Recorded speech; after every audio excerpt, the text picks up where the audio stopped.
എന്താണ് സാർ ഇതിന്റെ അർത്ഥം? ചോദ്യം ഉത്തരവൊന്നും വേണ്ട, തൽക്കാലം മാഡം വണ്ടിയിലോട്ട് കയറണം എന്ന് പറഞ്ഞ എനിക്ക് കാര്യം അറിയണം. സോറി.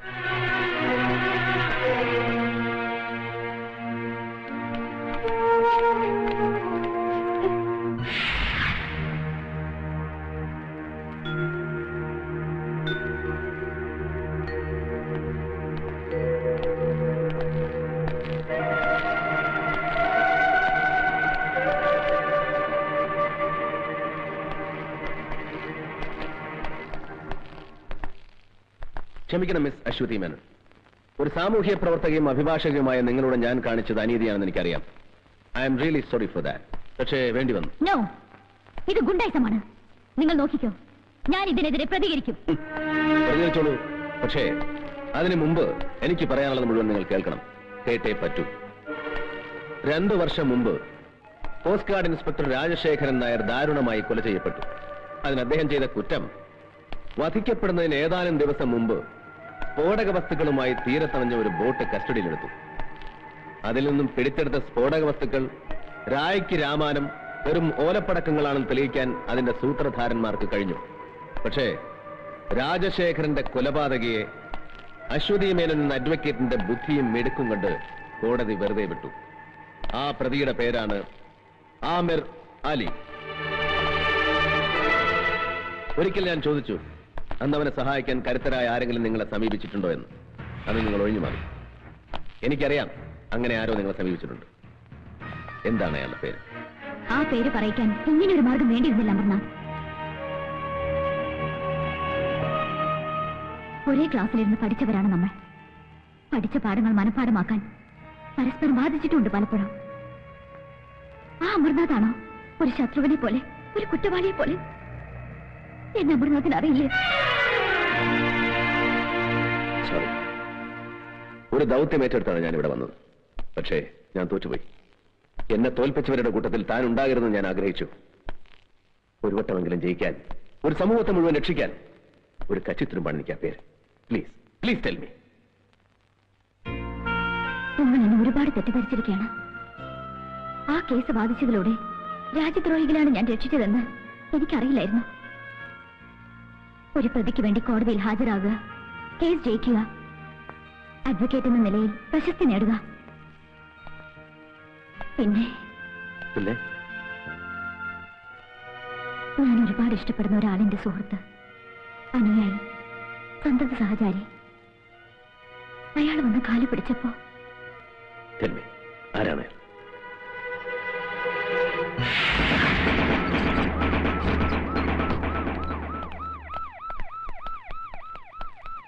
എന്താ? എന്ത് വേണം? എനിക്ക് വീടൊന്ന് പരിശോധിക്കണം. പരിശോധിക്കാൻ? ഞാൻ ആരാണെന്ന് എനിക്കറിയോ? അറിയാം, മന്ത്രിയാണെന്നറിയാം. അതുകൊണ്ടാണ് സ്പെഷ്യൽ സാങ്ഷൻ ഇവിടെ വന്നിരിക്കുന്നത്. നോ പറയരുത്. അർത്ഥണ്ട സാർ, പ്ലീസ്.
ഇതെല്ലാം പരിശോധിക്കുന്നതുവരെ നിങ്ങൾ സേഫാണ്.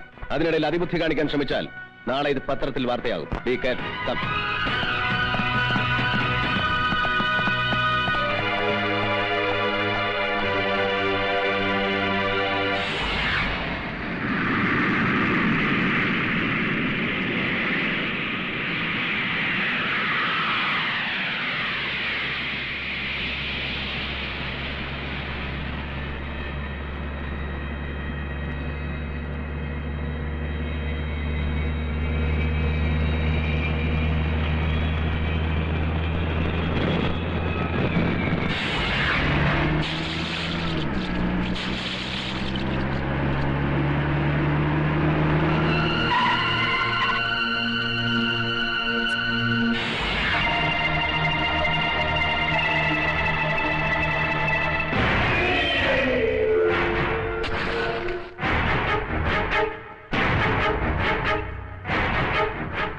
क्या नाम था उस कमीने इंस्पेक्टर का? इंस्पेक्टर अमरनाथ। बड़ा कमाल का आदमी है यार। हर हमेशा मेरे को बोलता था ये करेगा वो करेगा। एक मामूली पुलिस इंस्पेक्टर को कुछ नहीं कर सका, अपने आप को इतना बड़ा बादशाह बोलता है। थू! अरे डूब मरो पानी में साला। मिनिस्टर, क्या वादा किया था जॉन ब्रिटो से? क्या वादा किया था तुमने जिंदगी में सिर्फ एक ही बड़ा काम किया, हमारा सिगरेट का फ्लॉपी डिस्क उस इंस्पेक्टर के हाथ भोंक के। ചില്ലാനാ മत. क्यों नहीं चिल्लाऊं? गया अब साला भोंक के फायदा क्या? क्या फायदा? എനിക്കൊരു മുഖ്യമന്ത്രി പദമാണ് ആവശ്യമെങ്കിൽ നിങ്ങളെ ഇങ്ങോട്ട് കെട്ടി എഴുന്നേൽക്കേണ്ട ആവശ്യം എനിക്കില്ല. പൂമനം കടപ്പുറത്തെ 8 എണ്ണത്തിനെ കശാപ്പ് ചെയ്തപ്പോ എന്റെ 16 MLA-മാരെ കൂട്ടി ഒരു രാത്രി പ്രതിപക്ഷമായ ഒരു അലയൻസ്. അത്രയും മതിയായിരുന്നു ജയദേവന് മുഖ്യമന്ത്രിയാകാൻ. പക്ഷെ നിങ്ങൾ എന്നെ പറഞ്ഞു. വീണ്ടും വീണ്ടും കലാപം ഉണ്ടാക്കാൻ നിങ്ങൾ എന്നെ നിർബന്ധിച്ചു. ലക്ഷങ്ങളുടെ ആയുധങ്ങൾ, സ്ഫോടക വസ്തുക്കൾ നിങ്ങൾ ഇവിടെ ഇറക്കി. പഞ്ചാബിലും കാശ്മീരിലും എന്തിന് തൊട്ടടുത്ത സംസ്ഥാനങ്ങളിൽ വരെ അതിപ്പോഴും പൊട്ടിക്കൊണ്ടിരിക്കുകയല്ലേ? സ്വന്തം നാടിനെ വഞ്ചിച്ച്, എന്നെ വിശ്വസിച്ച എന്റെ ജനങ്ങളെ വഞ്ചിച്ച് നിങ്ങൾ നടത്തിയ ക്രൂരമായ ചൂതാട്ടം. ലോക്, ഇപ്പൊ എന്റെ കയ്യിലെ പട്ടത്തിന്റെ ചരടൊന്ന് പാളിയപ്പോ തടി രക്ഷിക്കാനാണ് ഈ ഗർജനമെങ്കിൽ ഇന്റലിജൻസും ഇന്റർപോളും വലവീശിയിരിക്കുന്ന നിങ്ങൾ ബോംബെയിലും ഡൽഹിയിലും കളിച്ച കളിയൊന്നുമല്ല കളിയെന്ന് എനിക്ക് നിങ്ങളെ ബോധ്യപ്പെട്ടേണ്ടി വരും. അതുകൊണ്ട് ആ വിരട്ടൊന്നും ഇവിടെ വേണ്ട. भाषण दिया? बहुत बहादुर है ना तू? मैं सुना तेरा भाषण, बहुत खुश हुआ. देख लिया कितना ताकत है तेरे में, समझा? നിങ്ങളുടെ വീട്ടിൽ നിന്ന് ആ നായിന്റെ മോൻ എടുത്തോണ്ട് പോയ ഫ്ലോപ്പി പരിശോധിച്ചാ എല്ലാരും കൊടുങ്ങും. അതിനു മുമ്പ് അവനെ തട്ടിക്കളയാൻ വല്ല മാർഗം ഉണ്ടോ എന്ന് ആലോചിക്കും. साला ये खेल ही पूरा डर का है. जहां पब्लिक हमारे से डरना बंद कर दिया, हमारा खेल खत्म. अब आगे का खेल देखो मैं खेलता हूं. ये दुश्मन का हाथ पैर काट के कुछ नहीं होने वाला, उसका साला गर्दन ही काट डालने का.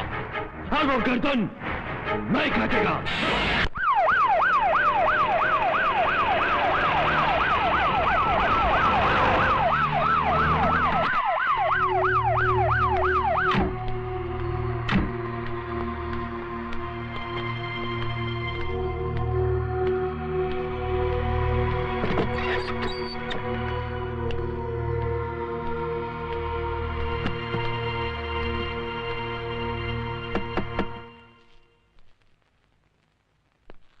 ഒരു കത്ത്. ഇതാ.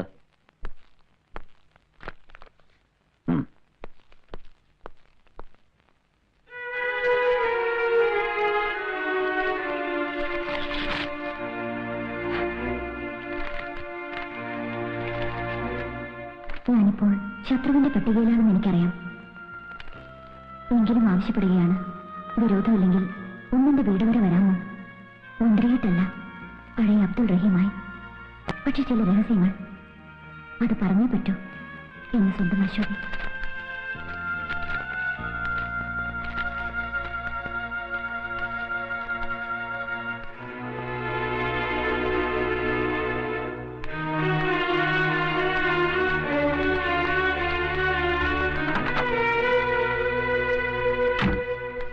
ഒരു ടാക്സി വിളിച്ചിട്ടുണ്ട്. ശരി. ഇല്ല, ഞാൻ അങ്ങനെ ഒരു കത്ത് എഴുതിയിട്ടില്ല. അല്ലെങ്കിൽ തന്നെ ഇങ്ങനെ ഒരു കത്ത് എഴുതാനും ഒരുപാട് തിരക്കുള്ള ഒരാളെ വീട്ടിൽ വിളിച്ചു വരുത്തുവാനും ഞാൻ ആര്? പ്രത്യേകിച്ച് ഒരു ശത്രുവായി ഞാൻ. പ്ലീസ്, അതിലേക്കൊന്നും ഇപ്പൊ കടക്കണ്ട. വിധി നമ്മെ ഒരുപാട് അകറ്റിയിട്ടുണ്ട്. അതിലൊരു പക്ഷേ നമ്മുടെ ആദർശങ്ങൾക്ക് പങ്കുണ്ടാവാം, ഈ സമൂഹത്തിന് പങ്കുണ്ടാവാം. എന്നിട്ടും ചതിക്കാൻ കരിക്കളൊരുക്കി കാത്തിരിക്കുകയാണ് ഇപ്പോഴും ചിലർ. അതിന്റെ സാക്ഷ്യപത്രമാണ് ഈ കത്ത്. ജീവിച്ചിട്ടില്ല ഞാൻ. ജയിച്ചും തോറ്റും പിടിച്ചടക്കി ആദർശത്തെ മുറുകെ പിടിച്ചുകൊണ്ടുള്ളൊരു പടയോട്ടം. തിരിഞ്ഞു നോക്കുമ്പോ ജീവിതം മാത്രം.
സത്യമാണെന്നറിയില്ല. ഇന്നലെ രാത്രി മന്ത്രി അബ്ദുൾ റഹീം സാറ് രഹസ്യമായി വീട്ടിൽ വന്നതായിട്ടാണ് ഇവിടെയൊക്കെ സംസാരം. അങ്ങനെ സംസാരം എന്താണ് കുഴപ്പം?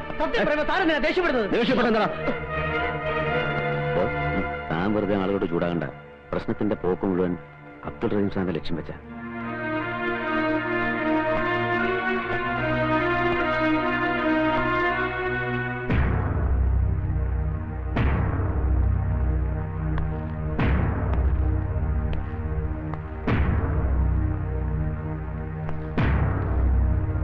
സൂക്ഷിച്ചു നോക്കുമോനെ.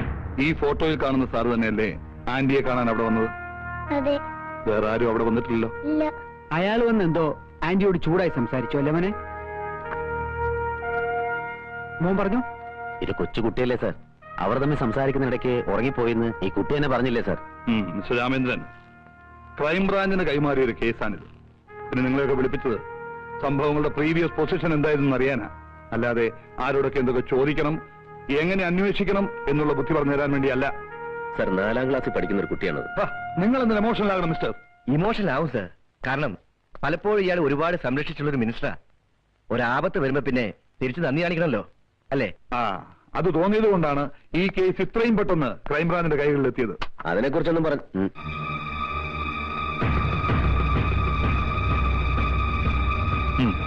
സാർ.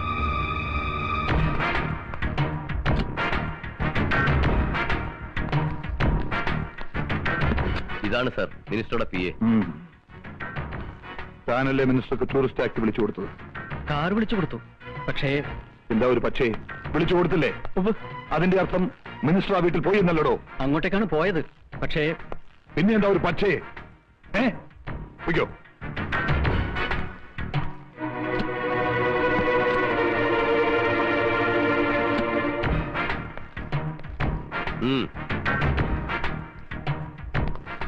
തന്റെ വണ്ടിയിലാണ് മന്ത്രി അശ്വതിയുടെ വീട്ടിലേക്ക് പോയത്. അതെ. താനാണ് തിരിച്ചു കൊണ്ടുവന്നതും. അതെ, പോയ പോലെയല്ല മന്ത്രി തിരിച്ചു വന്നത്, അല്ലേ? അദ്ദേഹം ആകെ പരിഭ്രമിച്ചിരുന്നു. വല്ലാത്തൊരു ഭാവമായിരുന്നു മന്ത്രിയുടെ മുഖത്ത്.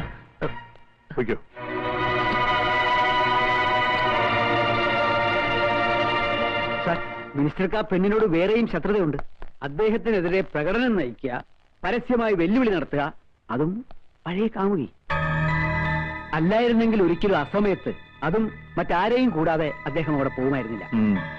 അതെ, മിനിസ്റ്റർ ആയതിന്റെ പേരിൽ സംശയിക്കപ്പെടുന്ന ഒരാളെ ചോദ്യം ചെയ്യാതെ വിടുന്നതും ശരിയല്ല. സാർ പ്ലീസ്, ഇതിന്റെ പിന്നിൽ പ്രവർത്തിച്ചിരിക്കുന്നത് മുഴുവൻ ദേശദ്രോഹികളാണ് സാർ. മറ്റു പല കുറ്റങ്ങളും പുറത്തു കൊണ്ടുവരാതിരിക്കാനും പലരെയും നിശബ്ദരാക്കാനും വേണ്ടി മനഃപൂർവ്വം കളിച്ച കളിയാണ് സാർ. ഷടാപ്പ്! താൻ ആരാടോ ഇതൊക്കെ ചോദിക്കാൻ? കാക്കി കുപ്പായി മണിച്ച് എല്ലാവരെയും രക്ഷിക്കാൻ വേണ്ടി ദൈവം ഭൂമിയിലേക്ക് ഇറക്കി വിട്ട ദൈവപുത്രന? ബാക്കിയുള്ളവരൊക്കെ മണ്ടന്മാരല്ലേ? പാതിരാത്രി നേരത്ത് അംഗരക്ഷകനെയും ഔദ്യോഗിക വാഹനം ഉപേക്ഷിച്ച് മന്ത്രി ആ പെണ്ണിന്റെ വീട്ടിലേക്ക് പോയത് ശൃംഗരിക്കാനല്ലേ? സാർ ഇറങ്ങി പോണം mister. I say you get out മാൻ.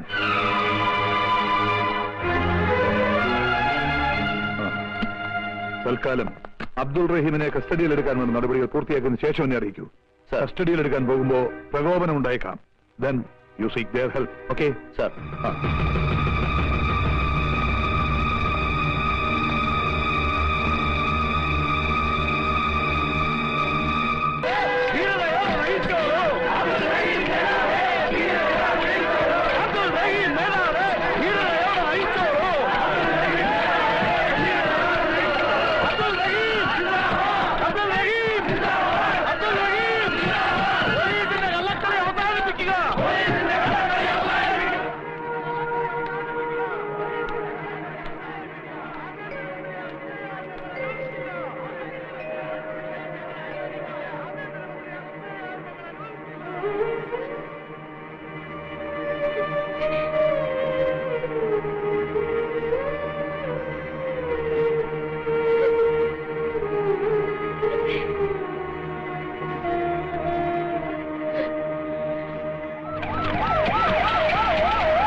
തോപ്പിച്ചുകളുണ്ടോ നമ്മളെ?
മറ്റേ വണ്ടി ഇങ്ങോട്ട്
കോസ്റ്റ് ഗാർഡ് ഇൻസ്പെക്ടർ രാജശേഖരൻ നായരുടെ നിഷ്ഠൂരമായ കൊലപാതകം, പൂമനം കടപ്പുറത്ത് നിങ്ങൾ നടത്തിയ ഹീനമായ മനുഷ്യക്കുരുതി, അധോലോക നായകൻ ജോൺ ബ്രിട്ടോയുമൊത്ത് നിങ്ങൾ നടത്തിയ വൻ ആയുധക്കള്ളക്കടത്ത്, ഇതെല്ലാം പുറത്തു വരുമെന്ന് ഉറപ്പായപ്പോൾ അശ്വതി എന്ന പാവം പെൺകുട്ടിയെ ശ്വാസം മുട്ടിച്ചു കൊന്നു. ആ കുറ്റം അബ്ദുൾ റഹീമിന്റെ തലയിൽ കെട്ടിവെച്ച് 24 മണിക്കൂറിനുള്ളിൽ അയാളെ തടവിലാക്കി എന്നെ നിശ്ചലനാക്കാൻ നിങ്ങൾ കാണിച്ച ബുദ്ധി ആരുടേതാണെന്ന് എനിക്കറിയാം. പക്ഷേ അതുകൊണ്ടൊന്നും എന്നെ തളയ്ക്കാനാവില്ല ജയദേവൻ. നാളെ കോടതിയുടെ കുമ്പസാരക്കൂട്ടിൽ ഞാൻ തന്നെ കയറ്റി നിർത്തും. കൂടെ അവനുണ്ടാവും, ജോൺ ബ്രിട്ടോ. മതിയോടെ പ്രസംഗിച്ചത്. കയ്യൂക്ക് കാണിച്ച് എന്നെ നിന്റെ മുമ്പിൽ കൊണ്ടിരുത്തിയപ്പോ മുട്ടും കുത്തിന്ന് മാപ്പിലൊക്കെ വിചാരിച്ചോ നീ? 7ാം ക്ലാസ്സിൽ പഠിക്കുമ്പോ കൈ പൊടിയും പിടിച്ച് തെരുവിലിറങ്ങിയവനാ ഞാൻ. അതിനിടയ്ക്ക് നിന്നെ പോലെ പല മിടുക്കന്മാരെ കണ്ടും പൊരുതിയും തറത്തും നിന്നവനെയൊക്കെ വെട്ടിമാറ്റിയുവാ ഞാൻ ഈ നിലയിലെത്തിയത്. താൻ പോണു. ഇവനൊരു കോപ്പും ചെയ്യില്ല. ഇവനേക്കാൾ നെഞ്ചൂക്കായിരുന്നു ഇവന്റെ തന്തയ്ക്ക്. എന്നിട്ട് എന്ത് പറ്റി? ഒരു പഴമ്പായി പൊതിഞ്ഞ് ഇവന്റെ മുമ്പിൽ വെച്ചു കൊടുത്ത ചാരുവസ്തിയും സ്വന്തം തന്തയുടേതായിരുന്നു എന്ന് ഉറപ്പുണ്ടോ നിനക്ക്? ഒപ്പം കത്തിക്കരിഞ്ഞ ഏതോ തീറ പോലീസുകാരന്റെ അസ്ഥിയെടുത്ത് ശേഷക്രിയ നടത്തേണ്ടി വന്നവനല്ലേടാ നീ. ഇനി പറ, അച്ഛന്റെ ചരിത്രം ആവർത്തിക്കണം നിനക്ക്? പാവല്ലേ നിന്റെ അമ്മ.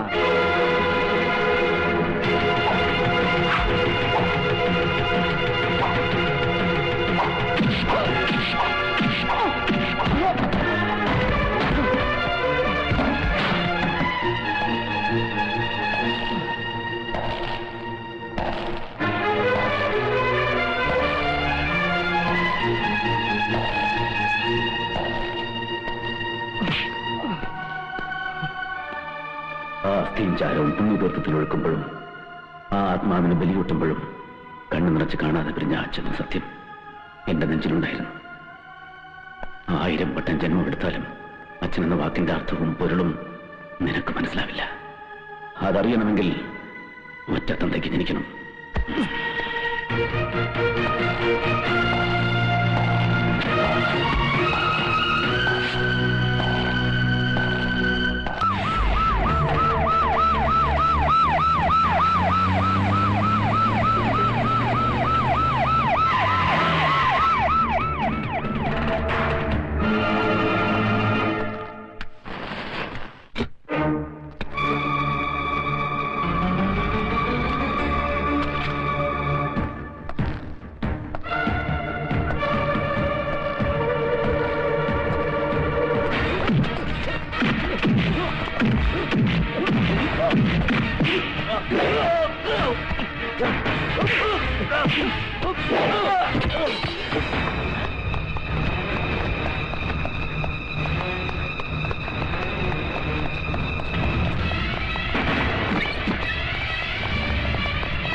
നിങ്ങൾക്ക് അച്ഛനെയും മകനെയും സഹോദരങ്ങളെയും നഷ്ടപ്പെടുത്തിയത് ഇവനാണ്.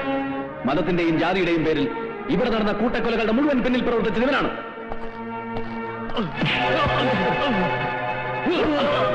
ജോൺ ബ്രിട്ടോ, വർഗീയ സംഘർഷങ്ങളുടെ നാടല്ല ഇത്. തീവ്രവാദത്തിന്റെ വിത്ത് വിതച്ചാലും മുളയ്ക്കുന്ന വിളഭൂമിയല്ല ഇത്. അക്ഷരം പഠിക്കുന്ന ആദ്യ പാഠത്തിന്റെ ആദ്യ താളിൽ നിന്നും മനഃപാഠമാക്കിയ, ദേശസ്നേഹത്തിന്റെ അമൃതാക്ഷരങ്ങൾ ജപമന്ത്രമാക്കിയ ദേശസ്നേഹികൾ വാഴുന്ന നാടാണോ ഇത്? ഈ പവിത്ര ഭൂമിയിൽ ചോരത്തുള്ളികൾ വീട്ടിൽ ലാഭം കൊയ്യാൻ ആരെയും അനുവദിക്കില്ല ഞങ്ങൾ.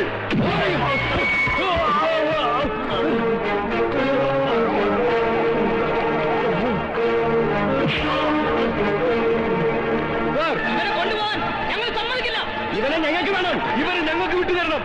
ഇവരെ ശിക്ഷിക്കേണ്ട കോടതി ഇതാണ്. നിങ്ങൾ നിയമം കയ്യിലെടുക്കരുത്. സമാധാനമായിട്ട് പിരിഞ്ഞു വേണം.